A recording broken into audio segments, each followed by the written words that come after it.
There is a cave near the city of Ningzhou, where, according to popular rumor, a terrible monster dwells, demanding tribute from the surrounding inhabitants in jewelry and young girls. When the daughter of Magistrate Li dies in mysterious circumstances in Ningzhou, Empress Wu Zetian sends to this city her investigator Di-Renjie, known for his ability to unravel the case of any complexity. Upon his arrival in Ningzhou, Di-Renjie learns that the magistrate himself is terribly ill and now his young wife is in charge of his residence. Obviously, this is all for a reason, and Di takes to investigating. Those who follow Chinese online movies must have noticed that for the last year it has been in a massive crisis. Audience interest in online movies, and consequently, the earnings of producers have dropped significantly, leading to the near extinction of mid-budget movies. Not vivid, spectacular, or original enough to become an event, these movies suffered from the fall in audience demand in the first place, and quickly disappeared as a class.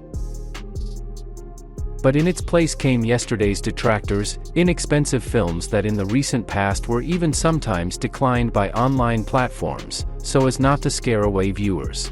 Now they actively fill the gaps in the online streaming windows and earn even more than before, all because everyone can draw beautiful posters nowadays, and the copyright on popular characters of Chinese folklore does not apply. As a result, the movie career of Detective Di-Renjie, a real court official turned into a Chinese Sherlock Holmes by the efforts of fiction writers, is now at a rapid peak. Beginning with big theatrical releases from Sui Hark, Di-Renjie eventually became a popular character in those very mid-budget online movies, and now his cooling corpse is being torn apart by low-budget films produced mostly by producer and director Xin-Yuan. He already has half a dozen equally mediocre films to his credit that simply parasitize the achievements of his more talented colleagues. Detective D and the Great Illusionist is very revealing, in the sense that here as in the palm of your hand you can see all the weaknesses of this producer.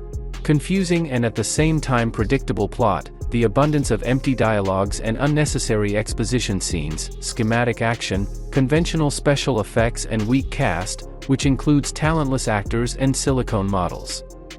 You can go on for a long time, but the main thing is that it all looks very cheap, on the verge of dilettanteism, and simply uninteresting. And it is common knowledge that the worst movie is the one that is not interesting to watch.